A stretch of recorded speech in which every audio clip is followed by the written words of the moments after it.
मैं हट करके भक्ति पक्ष पर अड़ा रहा, जिससे महर्षि लोमश ने मुझे श्राप दिया, पर उसका फल यह हुआ जो मुनियों को भी दुर्लभ है, वह वरदान मैंने पाया। भजन का प्रताप तो देखिए, जो भक्ति की ऐसी महिमा जानकर भी उसे छोड़ देते हैं और केवल ज्ञान के लिए साधन करते हैं, वे मूर्ख घर पर खड़ी हुई कामधेनु को छोड़कर दूध के लिए मदार के पेड़ को खोजते फिरते हैं। हे पक्षीराज सुनिए, जो लोग श्री हरि भक्ति को छोड़कर दूसरे उपायों से सुख चाहते हैं, वे मूर्ख और जड़ करनी वाले बिना ही जहाज के तैरकर महासमुद्र के पार जाना चाहते हैं।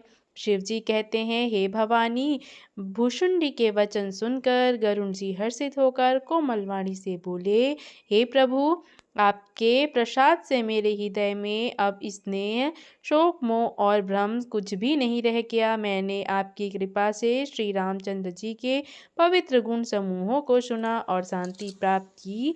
हे प्रभु, अब मैं आपसे एक बात पूछता हूँ। हे कृपा सागर, मुझे समझाकर कहिए। संत, मुनि, वेद और पुराण यह कहते हैं कि ज्ञान के समान दुर्लभ कुछ भी नहीं है।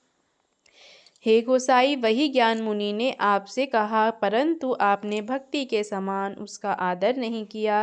हे कृपा के धाम, हे प्रभु, ज्ञान और भक्ति में कितना अंतर है, यह सब मुझसे कहिए। गरुण जी के वचन सुनकर सुजान काक भुसुंडी जी ने सुख माना और आदर के साथ कहा, भक्ति और ज्ञान में कुछ भी भेद नहीं है, दोनों ही संसार के उत्पन्न कलेशों को हर लेते हैं। हे नाथ मुनीश्वर, इनमें कुछ अंतर बताते हैं। पक्षी श्रेष्ठ उसे सावधान होकर सुनिए। हे हरिवाहन सुनिए, ज्ञान, वैराग्य, योग, विज्ञान ये सब पुरुष है। पुरुष का प्रताप सब प्रकार से प्रबल होता है। अबला स्वाभाविक ही निर्बल और जाति से ही जड़ होती है, परंतु जो वैराग्यवान और धीर बुद्धि पुरुष हैं, वही स्त्री को त्याग सकते हैं, ना कि वे कामी पुरुष जो विषयों के वश में उनके गुलाम हैं और श्री रघुवीर के चरणों के विमुख हैं। वे ज्ञान के भंडार मुनि भी मृगनयनी के चंद्रमुख को देखकर विवश अर्थात उसके अधीन हो जाते हैं। हे गरुण जी, साक्षात भगवान विष्णु की माया ही स्त्री रूप में प्रकट है।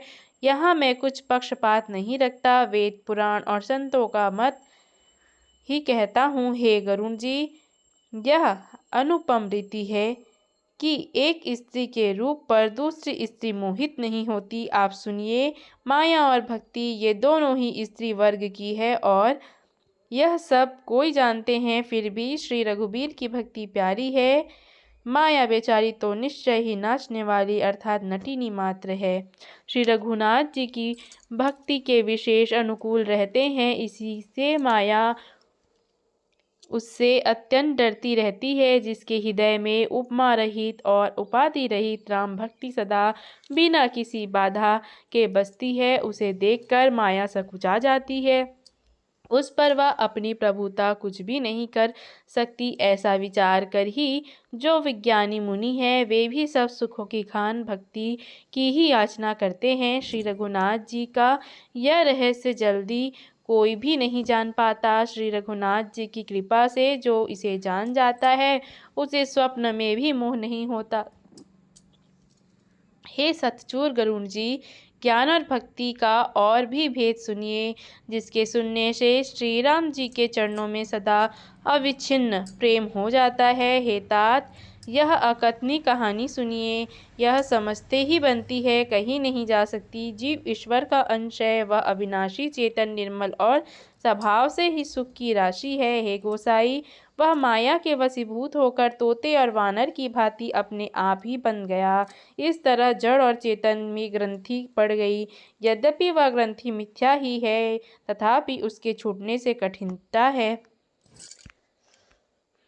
में कठिनता है, तभी से जीव संसारी हो गया। अब न तो गांठ छूटती है और न ही सुखी होता है। वेदों और पुराणों ने बहुत से उपाय बताए हैं, पर वह छूटती नहीं है, वर अधिकाधिक उलझती ही जाती है। जीव के हृदय में अज्ञान रूपी अंधकार विशेष रूप से छा रहा है, इससे गांठ दिखाई नहीं पड़ती।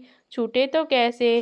तब कभी ईश्वर ऐसा संयोग उपस्थित कर देते हैं, तब भी कदाचित ही वह छूट पाती है। श्रीहरि की कृपा से यदि सात्विकी श्रद्धा रूपी सुंदर गौ हृदय रूपी घर में आकर बस जाए, असंख्यों जप तप व्रत यम और नियमादि शुभ धर्म और आचार जो श्रुतियाँ न कहे हैं, जो श्रुतियों ने कहे हैं, उन्हीं हरे तृणों अर्थात घास को जब वह गौ चरे और आस्तिक भाव रूपी छोटे बछड़ों को पाकर वह पहनहावे, निवृत्ति संसारिक विषयों से और प्रपंच से हटना, नोई अर्थात गौ के दूते समय पिछले पैर बांधने की रस्सी है, विश्वास अर्थात दूध दुहने का बर्तन है, निर्मल अर्थात निष्पाप मन को जो स्वयं अपना दास है, अपने वश में है, दुहने वाला अहीर है। हे भाई, इस प्रकार धर्माचरण में प्रवृत्त सात्विकी श्रद्धा रूपी गौ से भाव निवृत्ति और वश में किए हुए निर्मल मन की सहायता से परम धर्म में दूध दूह कर उसे निष्काम भाव रूपी अग्नि पर भली भांति औटावे, फिर क्षमा और संतोष रूपी हवा से उसे ठंडा करे और धैर्य तथा श्रम अर्थात मन का निग्रह रूपी जामन देकर उसे जमावे। तब मुदिता अर्थात प्रसन्नता रूपी कमोरी में तत्व विचार रूपी मथानी से दम अर्थात इंद्रिय दमन के आधार पर दम रूपी खंबे आदि के सहारे सत्य और सुंदर वाणी रूपी रस्सी लगाकर उसे मथे और मथ कर तब उसमें से निर्मल सुंदर और अत्यंत पवित्र वैराग्य रूपी मक्खन निकाल ले। तब योग रूपी अग्नि प्रकट करके उसमें समस्त शुभाशुभ कर्म रूपी ईंधन लगा दे। जब ममता रूपी मल जल जाए, तब ज्ञान रूपी घी को बुद्धि से ठंडा करे। तब विज्ञान रूपिणी बुद्धि उस निर्मल घी को पाकर उससे चित्त रूपी दिए को भरकर क्षमता की दीवट बनाकर उस पर उसे दृढ़ता पूर्वक रखे। तीनों दशाएं व तीनों गुण रूपी कपास से तुरीयावस्था रूपी रुई को निकाल और फिर उसे संवार कर अब उसकी सुंदर कड़ी बत्ती बनाए। इस प्रकार तेज की राशि विज्ञान में दीपक को जलाए, जिसके समीप जाते ही मद आदि सब पतंगे जल जाएं। सोहमसी अर्थात वह ब्रह्म मैं हूँ, यह जो अखंड वृत्ति है वही परम प्रचंड दीप शिखा है। जब आत्मानुभव के सुख का सुंदर प्रकाश फैलता है, तब संसार के मूल भेद रूपी भ्रम का नाश हो जाता है और महान बलवती अविद्या के परिवार मोह आदि का अपार अंधकार मिट जाता है। तब वही बुद्धि प्रकाश को पाकर हृदय रूपी घर में बैठकर उस जड़ चेतन की गांठ को खोलती है। यदि वह उस गांठ को खोलते पाए, तब वह जीव कृतार्थ हो। परंतु हे पक्षीराज गरुण जी, गांठ खोलते हुए जानकर माया फिर अनेक विघ्न करती है। हे भाई, वह बहुत सी रिद्धि सिद्धियों को भेजती है जो आकर बुद्धि को लोभ दिखाती है, और वे रिद्धि सिद्धियां कल बल और छल करके समीप जाती है और आंचल की वायु से उस ज्ञान रूपी दीपक को बुझा देती है। यदि बुद्धि बहुत ही सयानी हुई तो वह उन को अहित कर समझकर उनकी ओर ताकती नहीं। इस प्रकार यदि माया के विघ्नों से बुद्धि को बाधा न हुई तो फिर देवता उपाधि करते हैं। इंद्रियों के द्वार पर हृदय रूपी घर के अनेक झरोखे हैं, वहाँ वहाँ देवता थाना किए बैठे हैं। जो ही वे विषय रूपी हवा को आते देखते हैं, त्यों ही हठपूर्वक किवाड़ खोल देते हैं। जो ही वह तेज हवा हृदय रूपी घर में जाती है, त्यों ही वह विज्ञान रूपी दीपक बुझ जाती है। गांठ भी नहीं छूटी और वह प्रकाश भी मिट गया। विषय रूपी हवा से बुद्धि व्याकुल हो गई।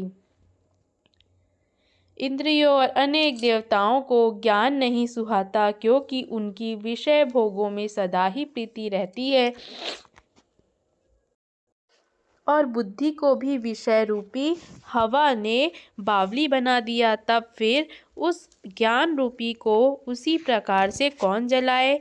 इस प्रकार ज्ञान दीपक के बुझ जाने पर तब फिर जीव को अनेक प्रकार से संसृति अर्थात जन्म मरण आदि के कलेश पाता है। हे पक्षीराज, हरि की माया बहुत दूरस्थ है, बहुत दुस्तर है, वह सहज ही में तरी नहीं जा सकती। ज्ञान कहने में कठिन, समझने में कठिन और साधने में भी कठिन है।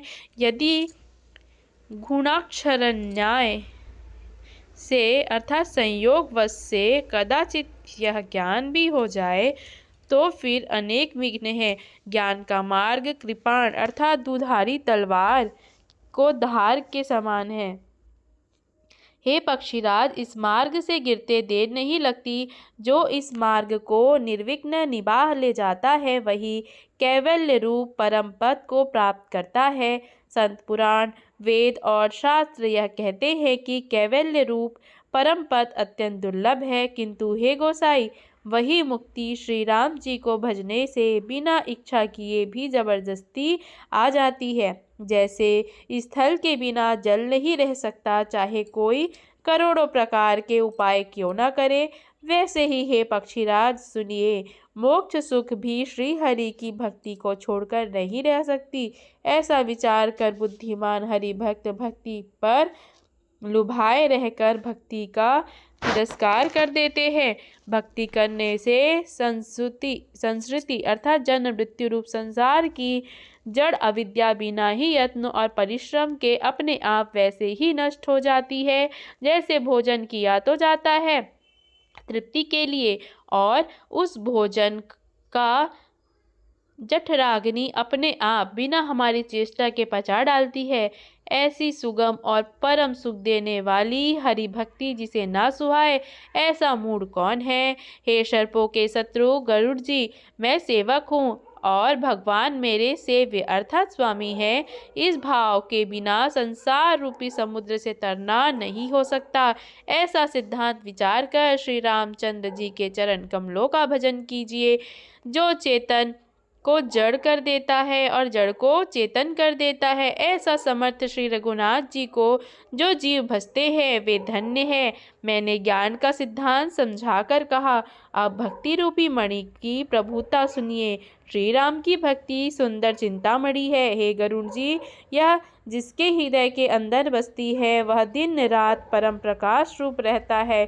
उसको दीपक, घी और बत्ती कुछ भी नहीं चाहिए। इस प्रकार मणि का एक तो स्वाभाविक प्रकाश रहता है, फिर मोह रूपी दरिद्रता नजदीक नहीं आती, क्योंकि मणि स्वयं धन रूप है, और तीसरे लोभ रूपी हवा उस मणि में दीप को बुझा नहीं सकती।